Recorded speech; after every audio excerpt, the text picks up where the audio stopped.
What's up, everyone, and welcome back to the Boost Your Biology podcast.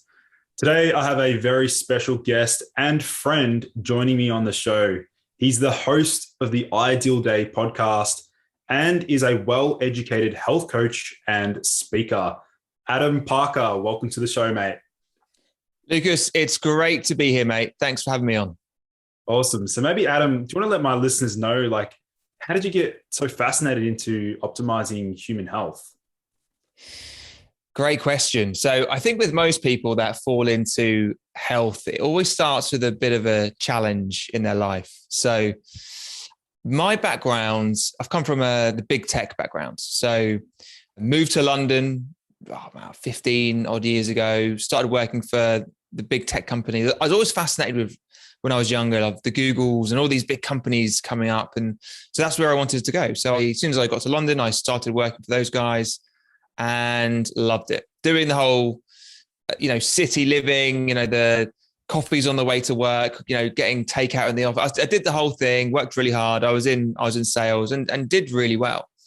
But towards my late 20s, early 30s, the body just started to fall apart and things weren't working as well. I was getting bouts of anxiety, weight gain, just wasn't feeling my best. And then, and what happened to me was burnout. It's not just like from one day to the next, it's a process.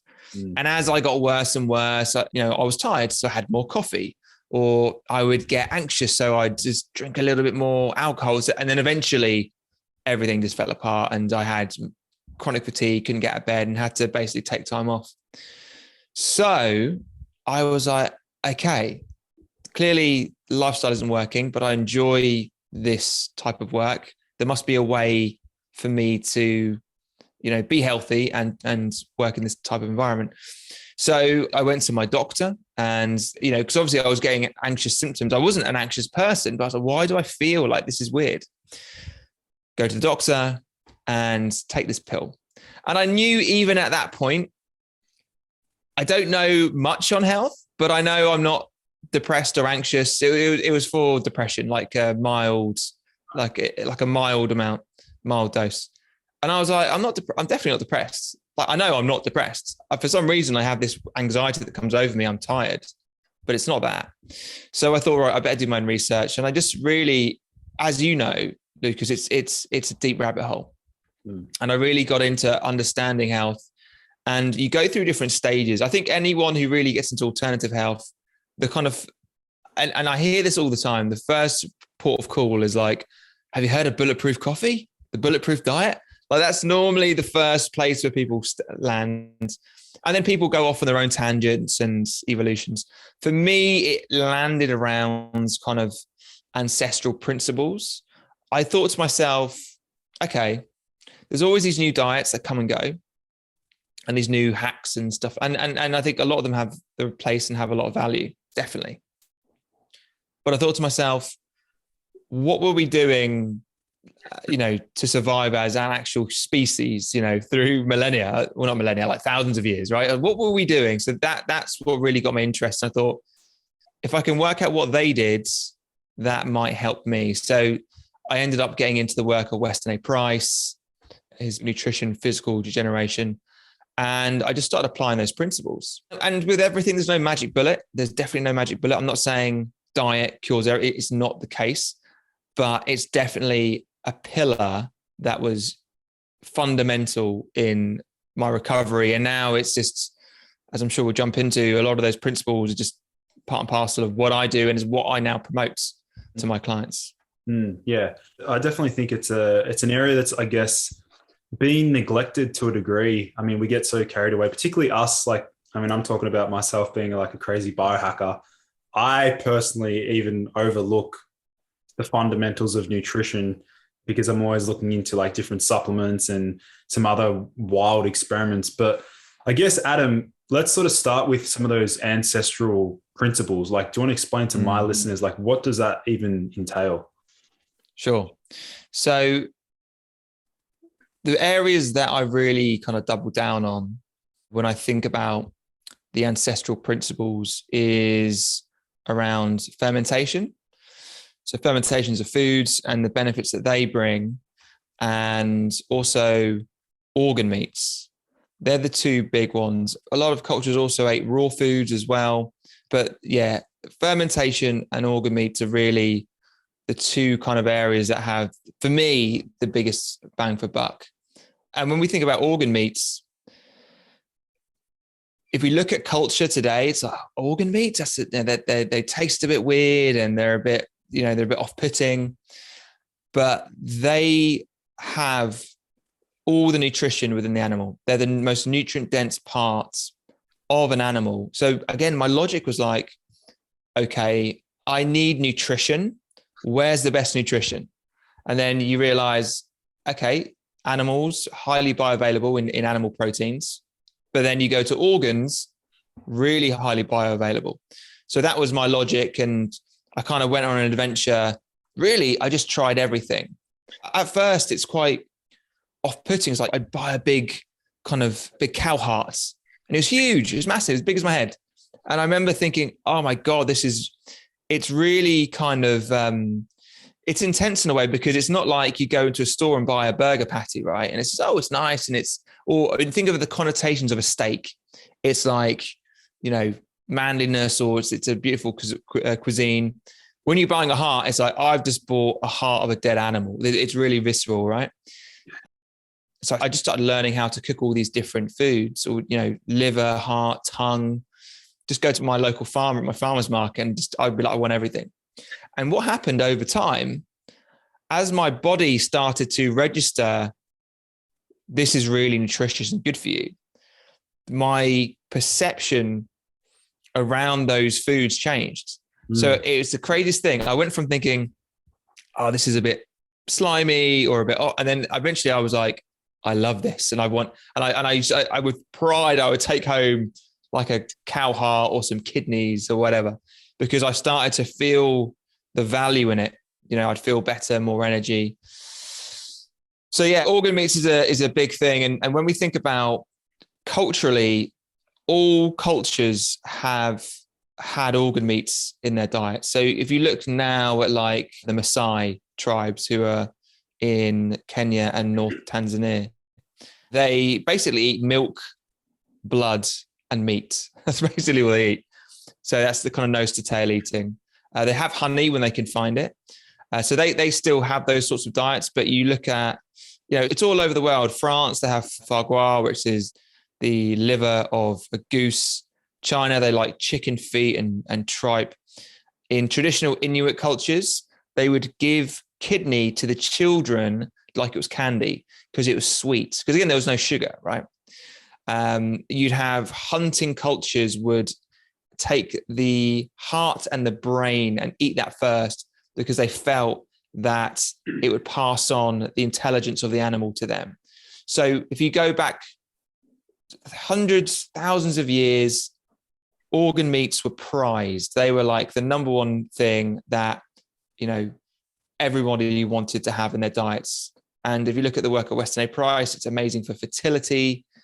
It's just across the board. It's something that all of these different cultures, when Weston A. Price went around, all of them had organ meats within their diets. And also I'd like to add to that as well. Like, I think whilst we can get so fixated on the fact that these organ meats are really rich in bioavailable nutrients and vitamins, which they absolutely are, and we can dive into that shortly. Beyond that is some of the other unidentified like compounds found within these organ meats, and maybe perhaps these enzymes or some even peptides or immune modulators.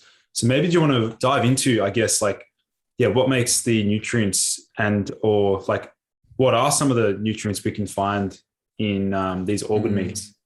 Yeah. I mean, pretty much all nutrients. I mean, it depends on what you're eating. So a liver clearly is the reigning champion, right? But each individual part of the animal has a different value to it. What I find really interesting is animal organs contain the nutrients that benefit the same organ of those who eat it. So for example, extreme example, say if you've got eye issues, if you were to eat the eyes of an animal, and that's very extreme. And I've tried it, I'm not going to do that every day, But again, the nutrients, what you need for that organ to function is within what you're eating. So I find that really fascinating. But if we look at the different types of organs, you've got liver, heart, brain, tongue, kidney, tripe, tail, got bone broth. There's a lot there. Just going through, let's start with liver. So liver is the reigning champion, right? If you think about when a wolf kills its prey or a lion kills a gazelle, what's the first thing they go for? The liver, instinctively. They don't even touch the muscle meat. They just leave that. That's for the hyenas. So the liver is nature's multivitamin. It has everything in there, and also in the bioavailable design, essentially. Because if you think about vitamins and minerals in plants, they're there, but they're not as bioavailable. So if you think about vitamin A is in carrots. It's like, eat carrots, good for your eyesight. And that's true. In carrots, the vitamin A is beta carotene. Yeah. And the vitamin A that we need is retinol. So there's a conversion process, and conversion process does depend on your genetics. You might be a great converter of beta carotene to retinol. In liver, straight up retinol. It's like ready to go, bioavailable, like fantastic. So within liver, you've got obviously retinol, you've got choline, which is great for brain and the cell membrane, great for just general brain function. Zinc, which is good for hormone production. Copper, which what we kind of talked about before we jumped on, it basically is great for everything. And B12 for methylation, folate as well. So liver is just amazing. And yes, it has a taste to it, but you can make it taste amazing. I mean, liver pate is brilliant. Like you can make liver pate, or you can just fry some liver up in some onions and some mushrooms. So liver's kind of the powerhouse that has everything in it. But then you can move to things like the heart. We talked about that earlier. So cow heart, that is high in CoQ10, which is powerful antioxidant. It's great for stopping oxidation of LDL cholesterol. So that's just great in itself. It's also a muscle meat. And I think a lot of people that are looking to transition into, okay, organ meats to sound interesting. Sometimes liver can be a little bit kind of hard to swallow, literally at first. So you can go to these like transitional organs, which are the heart or the tongue. They're muscle meats, even though they're seen as organs. So they have a higher nutritional value than just standard meat. So heart has loads of CoQ10, which is great. That's great for improving ATP production. The tongue is amazing. The tongue is a muscle meat. It's high in collagen, which is cool, and folate and B9. So again, each different part of the animal has a different value. You've got the brain, which again, I don't have that every day, but it's nice to have on occasion. High in omega-3s, high in choline, high in retinol. It's actually composed of 60% fat.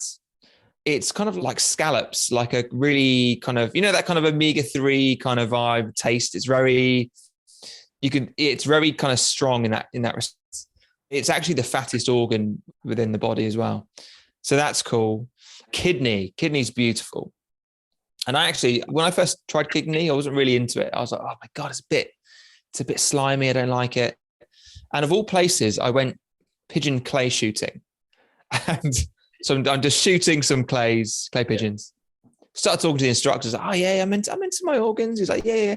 He used to be a butcher, this guy. He's like, oh, I was a butcher. I know. And he said, what you need to do, chop it up, fry it in some butter. It's beautiful. And I was like, that was the game changer. It was like these little sausages.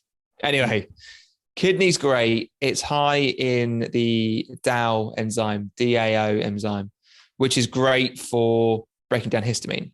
It's high in selenium, high in B2, high in B12. So all of them have their own nutritional values. And really what I try and do, I don't just stick to one organ meat.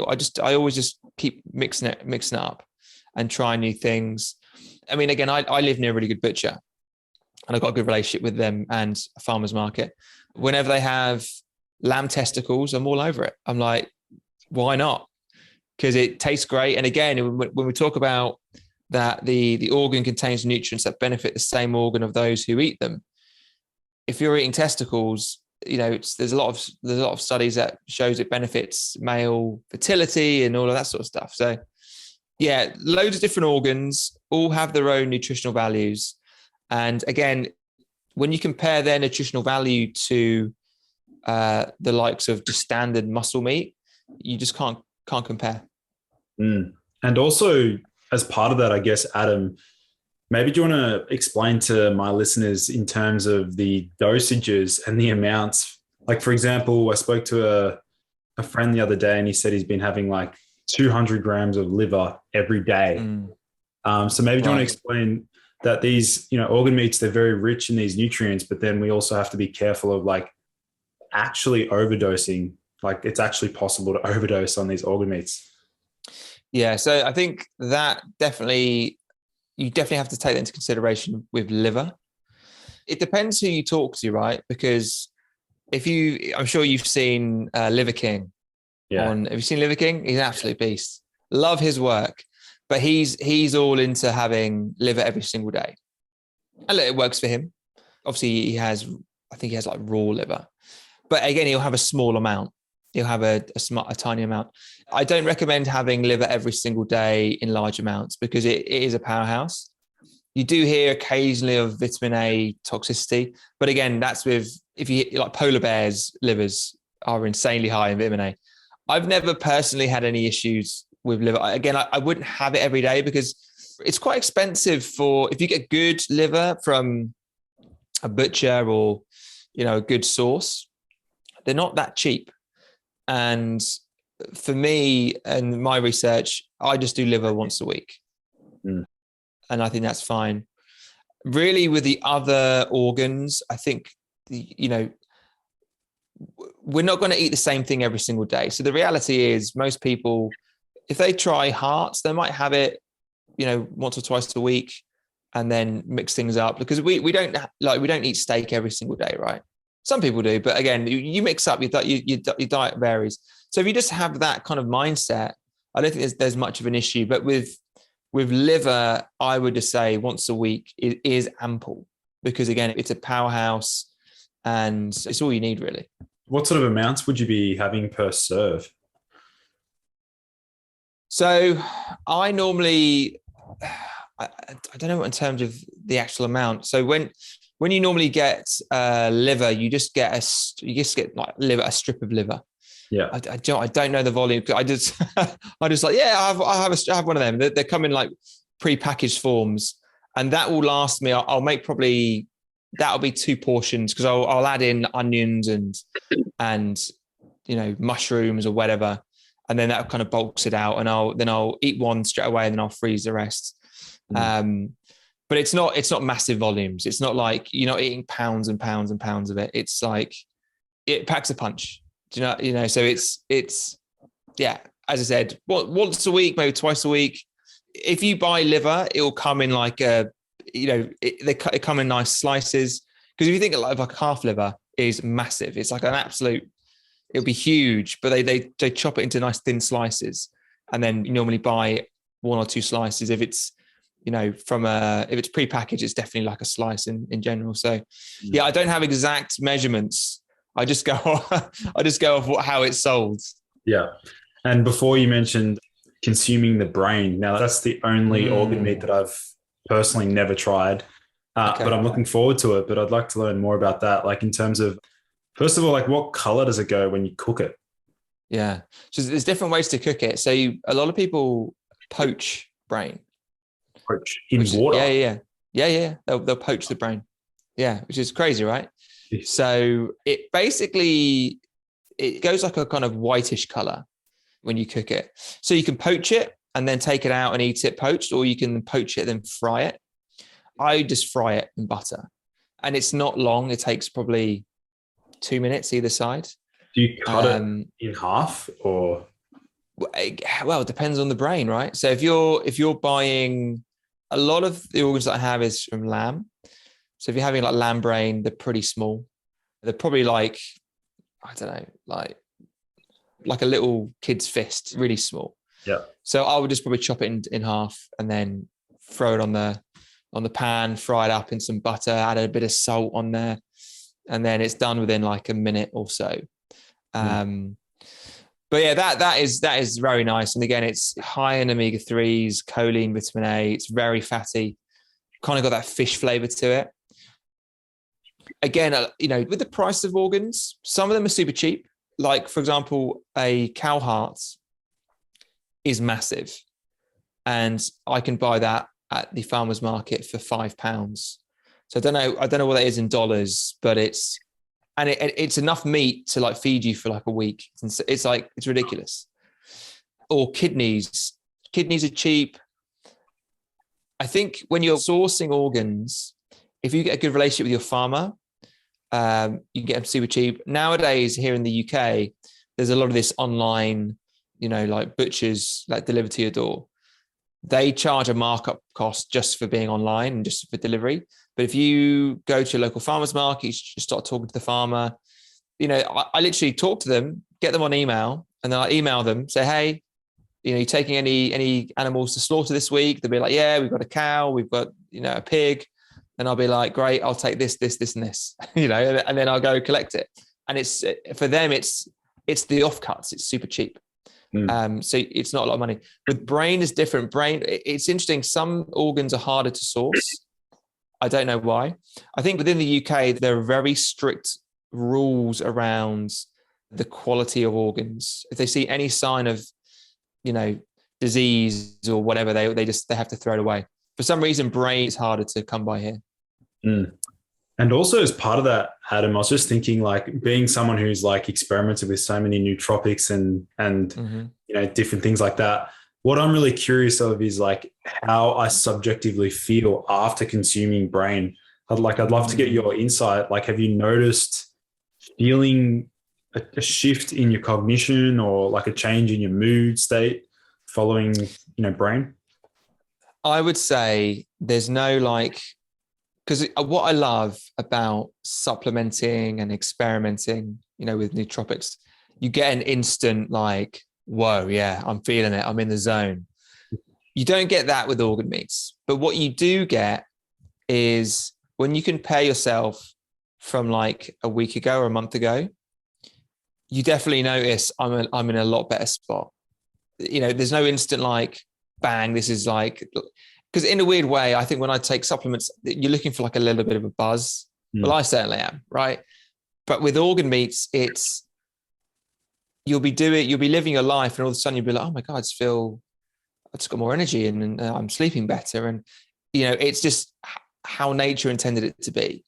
So I eat brain. I'm not going to instantly be like, I'm buzzing, but is my clarity, my mental processing better? Can words come to me quicker? When I eat organs in my diet, everything just seems better for me.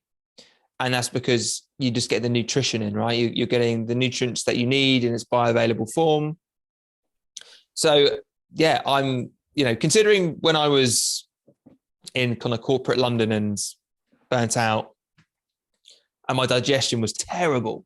It was awful. I compare myself to like now, and I'm like, it's night and day, and how I feel and my energy. And so again, you could say I had anxiety. It's to do with many things, the gut, the brain.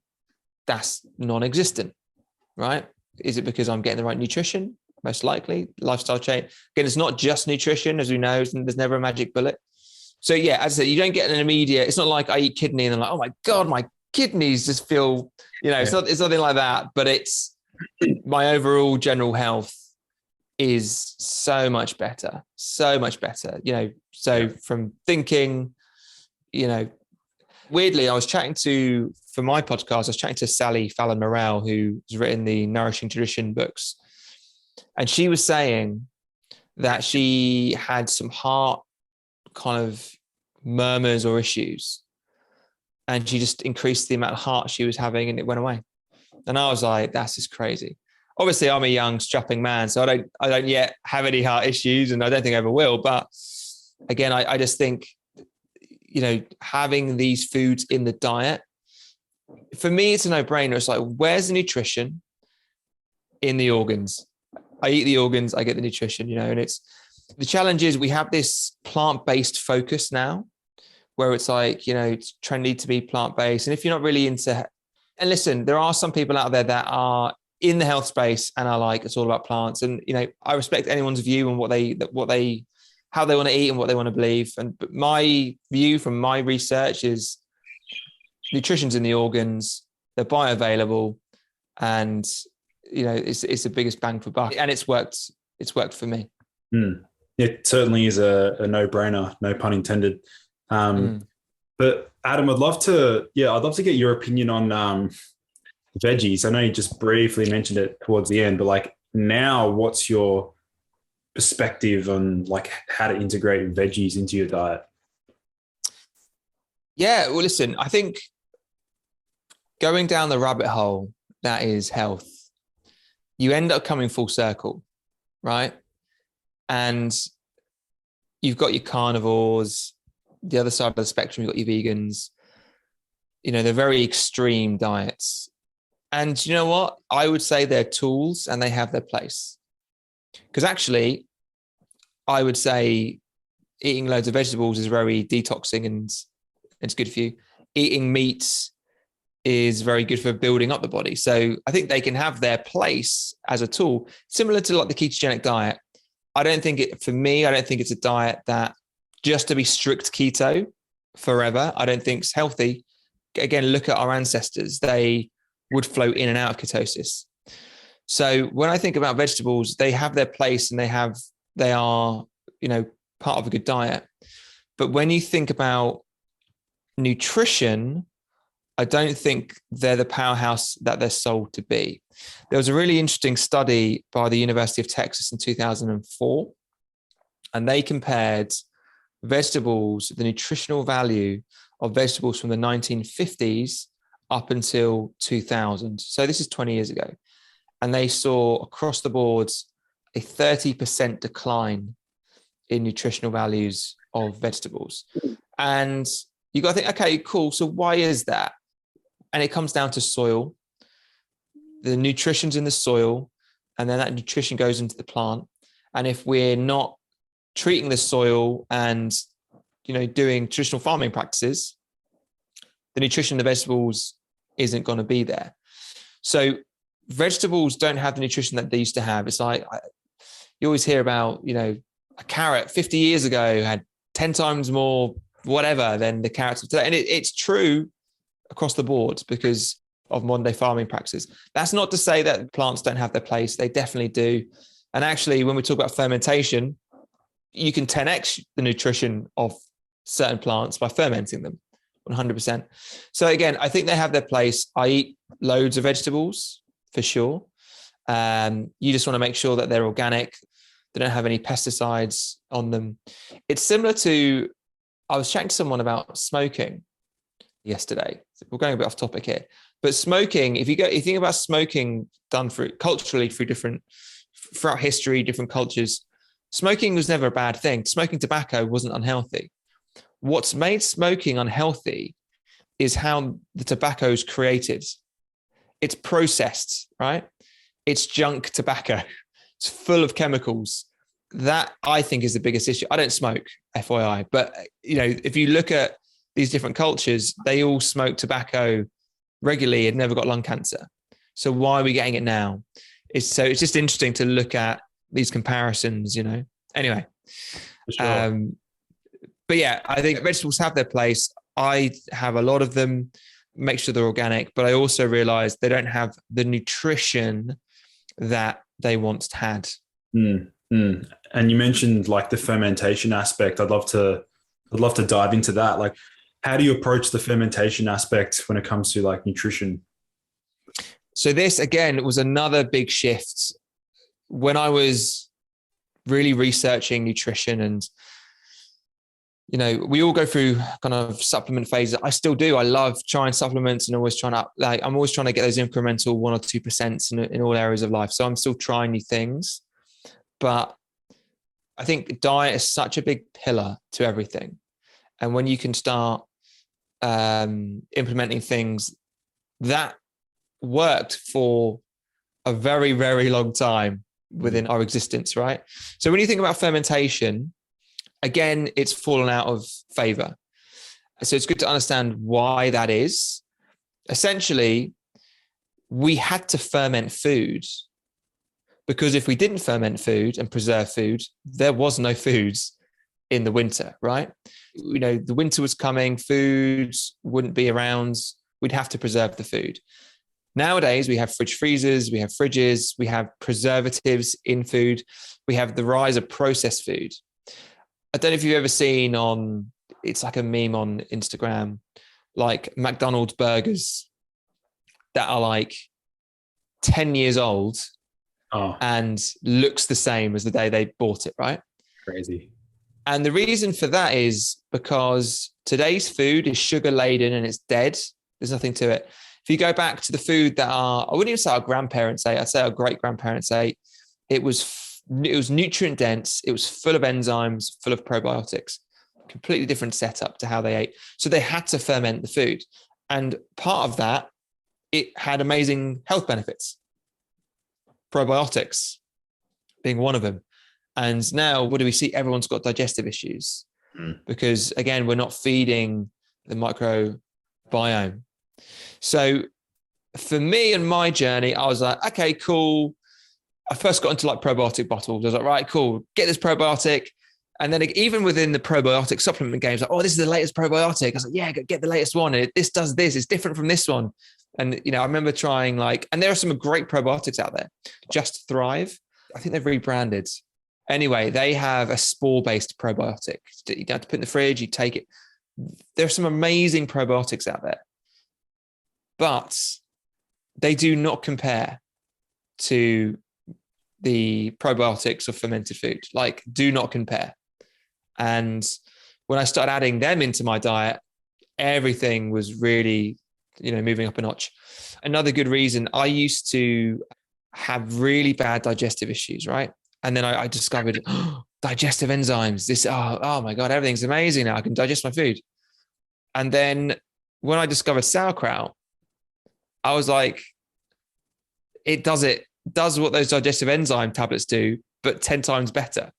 So then I can make a month's worth of sauerkraut for £5, or I can continue buying these big branded, sexy, digestive enzymes, So it really upped my game in terms of digestion. And also again, that the vitamins and the minerals, because they are 10x in fermented food. Speaking of minerals, Adam, what about the salt aspect? I know that's like an area that's been debated for years in terms of like excess salt, different types of salt. Maybe do you want to weigh in on, the importance of salt, not only in fermentation, but for general health? Yeah, sure. Well, when you ferment foods, you always need a starter culture. So starter cultures would be like whey, high in lactic acids. So there's different types of fermentation. There's lactic acid fermentation, which is in sauerkraut and, things like yogurt, sourdough bread. So you need a starter culture. Or you might have what they call a SCOBY, which is a symbiotic colony of bacteria and yeast. So that's a SCOBY, and that'll be for like kombucha. Or you might have kefir grains for kefir. So they're like the things you can use. Starter culture might be whey. If you don't have a starter culture, you can use salt. Now, that's what you'd use for sauerkraut. So what that does is it lowers the pH and creates the right conditions for lactic acid and that bacteria to thrive. So fermentation has to be in the absence of oxygen, so in an anaerobic condition. And that's where these beneficial microbes, so the yeast, the molds, the bacteria, that's when they thrive. So you need to add salts, or it's called a brine, if you're going to do sauerkraut or ferment vegetables. So that's good for you. And actually, when you ferment in salts, if you ferment it long enough, the bacteria eat the salt. So it's not salty at all. And actually, another really interesting fact is when there are like oil spillages out, when like every 10 years there's like an oil tanker spills and all the little birds are like, swimming in, like all the sob story thing it's obviously awful, but you see these animals all like covered in oil and they're like scrubbing them down. What they do to disperse the oil in the sea is they'll throw essentially probiotics or microbes that will eat the oil. So this is really interesting. So when I buy sauerkraut, a lot of my clients are like, do I need to get organic? And I was like, no, you don't need to. You can buy the dirtiest, chemical laden bit of cabbage, because the microbes will eat all of the pesticides. Yeah. They'll eat it all. I thought it was fascinating when I learned that. But salt in general is really important to the diet. Again, what does it have? Well, okay, take a step back. Let's look at between good salt and bad salt. Processed table salt is a no-no. It's processed. It's void of any nutrition. Your traditional salts, they're super healthy. Why? Because they have what we need. They have the minerals within them. The more I learn about health, I realize minerals is such a big component. So I talk about fermentation. I talk about organ meats. They're highly packed with vitamins and minerals. And as I evolve, I'm like, that's such a big part of it. And in the diets we have today, that's what we lack. We just don't have the vitamins or the minerals. So again, salt has minerals that the body needs. And again, you can get salt from all over. You can get, the brands that I love is Redmond's Real Salts. They're based over in Utah. So it's an ancient lake. They're cool. Getting into a bit of Icelandic salts at the moment. Oh, yeah. Because so that's interesting. Very white, very pure. You've got Celtic sea salt. All have their own slight varieties in the mineral balance of what they offer. But again, it's an electrolyte. So it's good for, if you're getting cramps, for example, probably need more minerals. So yeah, salt is very important. And the problem is, I think when you go on a health journey and you really get into it, you have to re-educate yourself, because we're taught things through culture that you just don't question. And it's passive. It's like, oh, it's too much salt's bad, or you'll see an advert for low-fat yogurt. So then you'll just make the assumption, oh, okay, so high fat must be bad. So why would high fat be bad? Probably because fat is bad. You just make all these assumptions, you assume things. And actually, it's the exact opposite.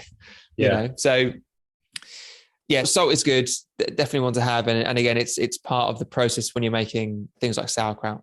For sure. Well, salt actually literally saved me from passing out the other week. Oh, wow. I had like a really crazy fever. I was like sitting at like 39.5 degrees for like 3 days. And my dad was going to take my blood pressure because I have a history of low blood pressure. And the only thing that like kept me conscious was like, I had to rush into the kitchen, tell my dad, like, go put some salt in some water and a bit of sugar as well. And I just shotted that back, and like, it was just in the nick of time. Like, otherwise I was going to like pass out. But I think people forget about salt being like a crucial electrolyte, not only for like maintaining blood pressure, but also supporting the adrenals. Like that's, an organ that's neglected quite a lot. I kind of feel nowadays that the world we live in, there's so many kind of harmful elements to it that you really have to take responsibility on understanding what works for your body. So is it the nutrients depleted foods of the vegetables that we eat in the supermarket, or, the takeaway food that we get? Don't get me wrong. It's like Pleasure Town, right? When you have all these foods that you can get either delivered straight to your door, or you go to a restaurant, it's cool. You can Instagram it. That's all great. But ultimately it's not great in terms of health. Then you've got electromagnetic fields blasting us from here, there, and everywhere. We're indoors all day. We're not, again, and light is such a good nutrient, to just be out and that. I mean, obviously you're in Australia, so you get loads of it. In the UK, it's few and far between we see sun, but again, just getting out in natural light. Our lifestyles and our environments now promote poor health. I can understand that, 1 in 2 people get cancer. I don't like how, like here in the UK, it's weird how the programming, they promote it. So that we have these like stand up to cancer awareness campaigns on TV. And it's like 1 in 2 of us will get cancer. And I'm like, no, that's not the case. And that's just them programming, because then there'll be people watching TV like, oh God, you'd be there with your partner like, oh, well, one of us will get it. One of us will get it. And there's no education on how not to get it, and you got to think like 200 years ago, it was like 1 in 200 got cancer. So why are we all getting cancer now? And it's our environments and our lifestyles, right?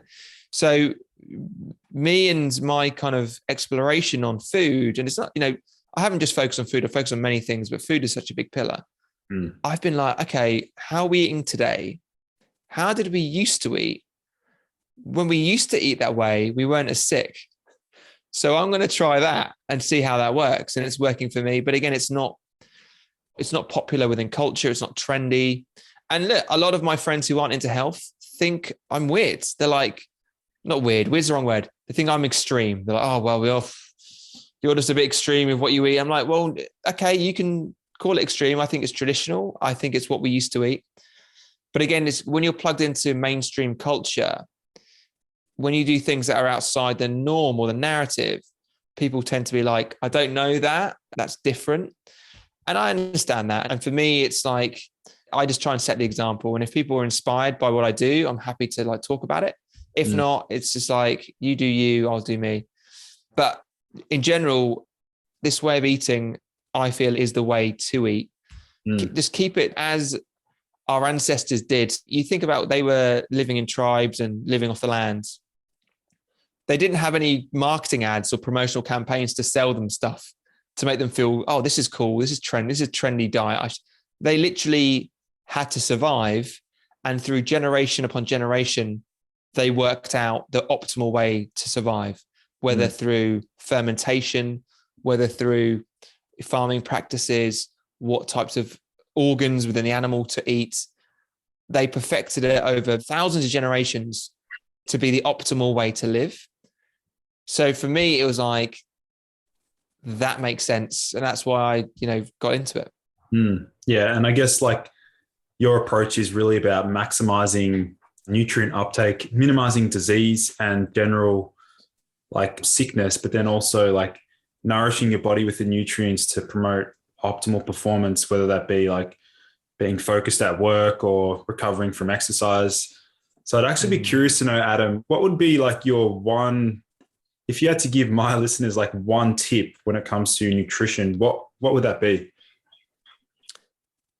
It would be eat a traditional based diet. And what is that? I would read the book by Weston A. Price, Nutrition and Physical Degeneration, or just follow the Weston A. Price Foundation. They do some great stuff over there. And look, it takes a lot of re-education, but it's literally, you'll have the best energy, the best digestion. And again, as I said, there is no magic pill or silver bullet or whatever the saying is.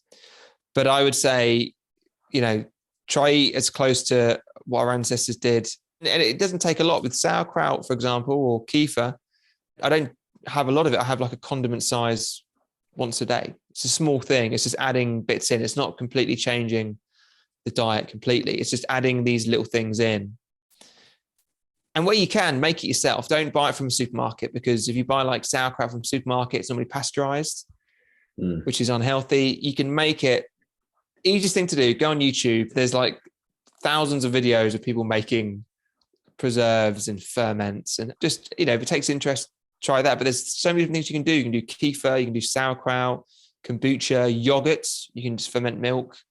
Kimchi, if you're feeling a bit more exotic, it's a kind of level up from sauerkraut.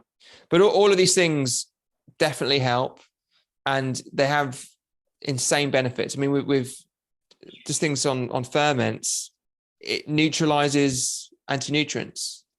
So if you have sauerkraut, it will neutralize the phytic acid that you'll get in things like nuts and seeds and grains. Wow. Again, the average Joe who just eats a normal diet might not know what anti-nutrients are. But as people get more into nutrition, they start to see that some vegetables have anti-nutrients in them because they're the plant's defense chemicals, don't want to be eaten.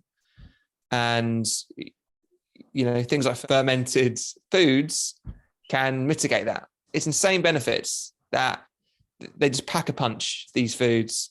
And then you've got the organ meats. They have all, more minerals and vitamins. And for example, kidney has the DAO enzyme to help with histamine issue. So if you've got a histamine issue, you can go and take your antihistamine pills, or just go straight to the source and just eat kidney, Mm. And also as part of that, Adam, I guess like for my listeners, like I would also add to that, just to build that level of self-awareness, like how do you feel on your existing diet, and is it serving you across all areas of your life? For example, let's say somebody does decide to incorporate some of these organ meats, like what changes have they noticed? Like, have they noticed an impact in their stool quality? Have they noticed changes in digestion or mental clarity, energy? I think that's a really critical one for my listeners. Yeah. When I compare my life to where it was when I was uneducated and just living a normal life and just doing what everyone else does. And I'm not saying that normal setup isn't, like, some people can live off that and be fine. My body, my genetics, my body just broke down. And I think a lot of your listeners will probably be on a health journey, so they probably might be in a similar boat. But when I compare myself to then and now, it's like night and day. Like, my digestion there's no issues with my digestion, like zero. And there were days when it was just, oh my God, it was just ruined. And I remember thinking, because I was eating like what was deemed to be a good diet, and my digestion was terrible. And I was like, what am I doing wrong? What am I doing? I couldn't work it out. So yeah, I'd say definitely have the awareness. It's not like, as we were talking earlier about brain, it's not like an instant, oh my God, I feel amazing. But when you start incorporating these foods into your diet, and then you do that comparison from like day 1 to day 30, you'll be like, oh wow, like that rash is gone, or I'm not bloated as much, and then it's just gradual and it just compounds over time. So, I think when you're in that real depth of despair and you're not well, you just want it to go away, and you think, oh my God, I just feel so great when it's gone. But then, things don't happen in a heartbeat. They take time. Then it was when you look back and you're like, oh, okay, I'm not bloated anymore. I don't have anxiety. It's just not there. It's just slowly disappeared. As I said, there's no magic bullet. Food isn't a magic bullet. It's a big part of it. There's all other bits, but it definitely is a huge factor. And yeah, I would just say have diaries and compare. Over time, you'll notice the changes. So Adam, I guess for my listeners, if they want to either connect with you or learn more about your podcast, like where can they find you? Sure. So yes, I have a podcast, the Ideal Day podcast. It's all things personal development, and health and nutrition is a big part of it. So you can find the podcast on all the major platforms. So Spotify, Apple Podcasts. So whack that in the search and you can check it out there. My Instagram tag is @youridealday. And my website is youridealday.com. Awesome. I'll make sure to leave those linked in the show notes for those listeners. But Adam, thank you so much for coming on the show, man. Lucas, it's been a pleasure to connect with you, mate. And I really, really enjoyed chatting all things ferments and organ meats with you. Awesome. Sounds good.